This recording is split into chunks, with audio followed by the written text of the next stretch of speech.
বন্ধুরা, কালকে আমরা একটু ঘুরতে গিয়েছিলাম।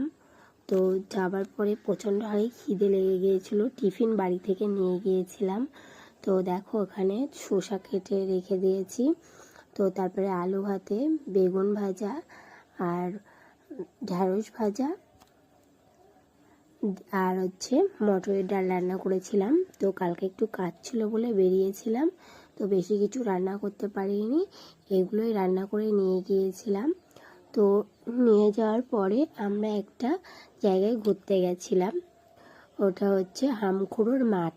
তো মাঠটা যে এত সুন্দর আমরা জানতাম না, কোনো দিন যাইনি, ফার্স্ট টাইম কালকে গিয়েছিলাম। দিয়ে খিদে লেগে গিয়েছিল, তাই খেতে বসে গিয়েছিলাম। মানে মাঠে খাওয়া দাওয়া করার মজাটাই আলাদা। বাড়িতেই তো প্রত্যেক দিন খাওয়া দাওয়া করি। তো কালকে আমরা ঘুরতে গিয়েছিলাম হামখুড়োর মাঠে। তো সেখানে দেখো খাওয়া দাওয়া করছি। তো আমার পতিদেব দেখো সমস্ত খাবার আমাকে বেড়ে দিচ্ছে। তো আমরা যদি কোনো জায়গায় ঘুরতে যাই কিংবা খেতে বসি, তখন আমার পতিদেব সেইখানে খাবারগুলো আমাকে বেড়ে দেয়। আর বাড়িতে থাকলে আমি আমার পতিদেবকে খাবার বেড়ে যত্ন করি। তো আমাকে সেইভাবেই যত্ন করে খাবার খেতে দিচ্ছে দেখো। আর চারিদিকে সবুজ আর সবুজ, সত্যি অপূর্ব সুন্দর লাগছিল। তোমরা যদি কোনো দিন মাঠে যাও তাহলে সঙ্গে করে খাবার নিয়ে যাবে। খাবার খাওয়ার মজাটাই আলাদা। তো সত্যি প্রত্যেকদিন তো আমরা বাড়িতে খাবার খাই, তো কালকে মাঠে খাবার খেয়ে সত্যি খুব আনন্দ ফিল করছিলাম, যা তোমাদেরকে বলে বোঝাতে পারবো না। আর এত সুন্দর জায়গা ওইখানটায়, কী যে বলবো, যে শান্ত ভদ্র।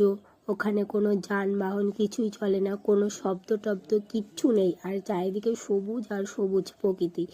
তো এটা দেখে খুব ভালো লাগছিল। তো দেখো আমরা খাওয়া দাওয়া শুরু করে দিয়েছি। তো বন্ধুরা, তোমরাও মাঠে যেয়ে খাওয়া দাওয়া করে দেখবে, যে তোমাদের মনটাও সত্যি খুব ভালো লাগবে বা খুব ভালো হবে। তো আমাদেরও সেই রকম হয়েছিল, বিশাল ফিল করেছিলাম মাঠে যেয়ে খাওয়ার, সত্যি খুবই ভালো লাগে।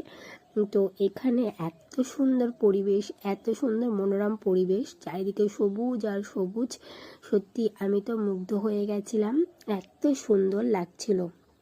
তো ওখানে সব কিছুই আছে, ওখানে যে কী যে নেই সেটাই তোমাদের বলতে পারবো না, এত সুন্দর একটা জায়গা। তো পাশেই রজনীগন্ধা ফুল গাছ আছে। তো ওই পাশেই আমরা বসে খাওয়া দাওয়া করছি। দেখো দূর থেকে দেখা যাচ্ছে কলাবাগান, কলাবাগানের পাশেই রজনীগন্ধা ফুল গাছ। তো এত সুন্দর লাগছিল না, সে বলে বোঝাতে পারবো না। এগুলো হচ্ছে শাকালু গাছ। তা দেখো কি দারুণ লাগছে শাকালু গাছগুলো, সবুজ, চারিদিকে সবুজ আর সবুজ, সবুজে ভরা।